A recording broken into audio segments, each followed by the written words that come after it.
Hello everyone. So this week we're going to talk about pie charts and how they relate to percentages that we talked about in the previous lesson. A pie chart is just a diagram that's used to compare the relative sizes of different parts to a whole. So we know some total amount and how do the different parts of that total amount compare. For example, here we have a pie chart of a USA Today survey that shows how people hand wash after they use a public restroom. 70% said they always wash their hands, 29% sometimes, and 1% never. In this case, the whole is represented by all of the people surveyed, and the parts are each percentage that fall into each group. A full circle, or a pie in this case, makes up a total of 360 degrees.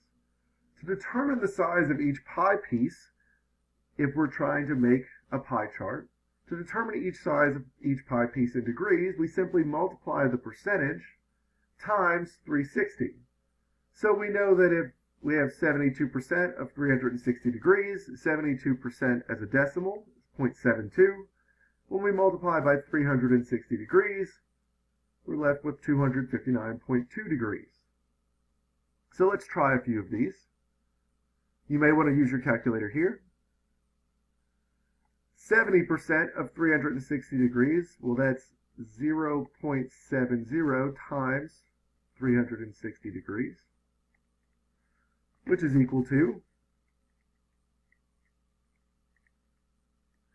252 degrees. For 28%, same thing, this is 0.28 times 360. And when we multiply, 100.8 degrees. Finally, 65.2%, this is 0.652 as a decimal, times 360.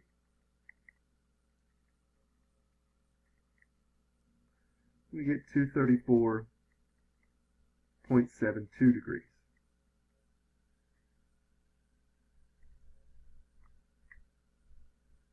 If we know the values of certain groups and we know the totals, right, we add up all those values, we can determine the percentages for each group as well as how much of the pie it will take up.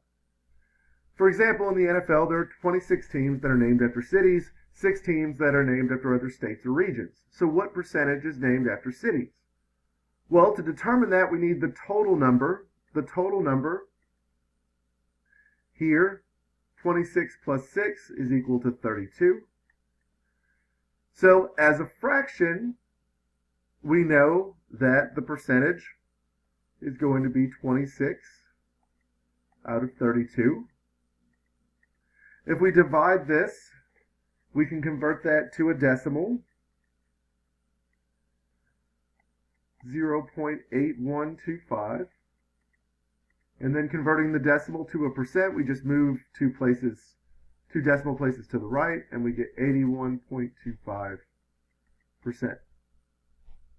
If we want to know the percentage that's not named after a city, then this is just going to be 6 out of 32. And we can do the same thing. 6 divided by 32 will give us 0.1875, or 18.75%.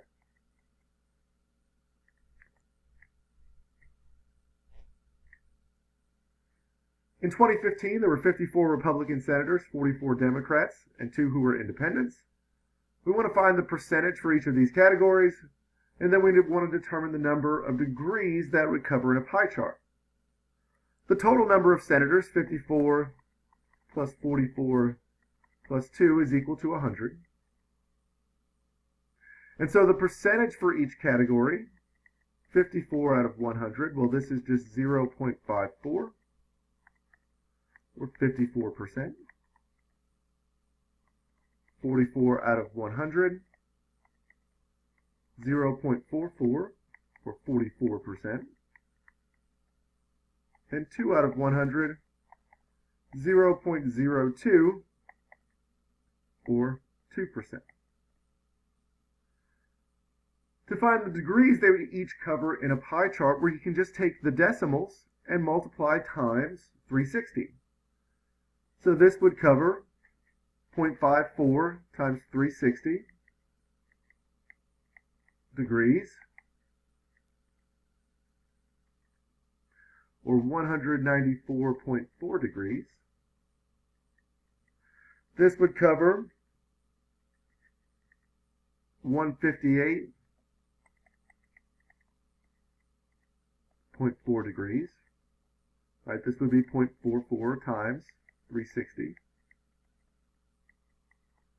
And then 0.02 times 360.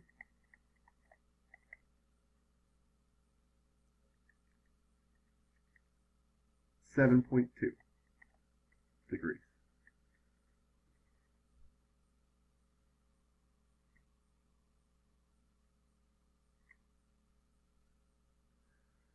In addition to being able to determine the size of a pie piece in a pie chart, it's also important that you can interpret them and answer questions about them. First of all, the percentages in a pie chart should add up to 100%. Here we have a pie chart that shows a survey of students who also had a job. They were asked how many hours they worked each week. What range of hours is most common? What's the most common amount of hours that a student worked? Well, if we look at the pie chart, the largest piece of the pie is here. 35% of the students worked 1 to 20 hours. So how many hours? What range is most common? 1 to 20 hours. It's the greatest percentage. It's the greatest piece of the pie. What percentage worked between 21 and 34 hours per week? Well, if we look for 21 and 34 hours, we see that the percentage is 21%.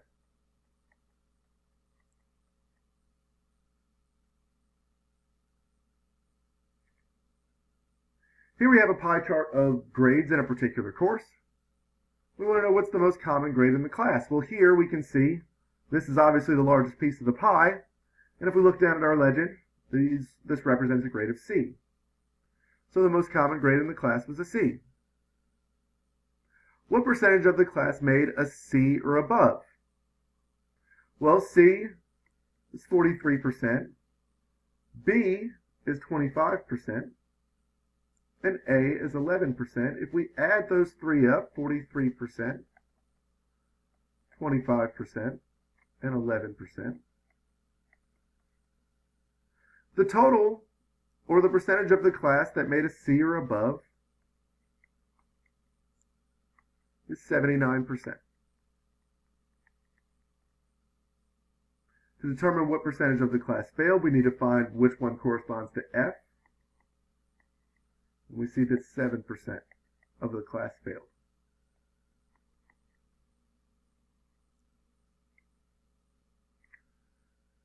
Finally, I want to show you how to make a pie chart in Excel. We're going to use this data here. Students were asked how many hours per week were spent on particular tasks. And they've labeled the number of hours per week. So we're going to section out their week into a pie chart. So I'm going to briefly switch over to Excel. Okay, so here in Excel, I've typed in the task and the hours per week in each of the different cells by just directly adding the text in and typing it in. I've just done this before I made the video. Now, if we want to create a pie chart, you don't want to highlight the first two rows. Instead, highlight your data by just right-clicking and holding it down and dragging over it. And then go up to the top here to Insert. And then you're going to go to where you see Charts. And then you'll see a pie chart here. You want to insert a 2D pie chart. Now here you can see the different groupings along with the labels for each one. We can go and title the chart whatever is related to. So in this case, hours per week.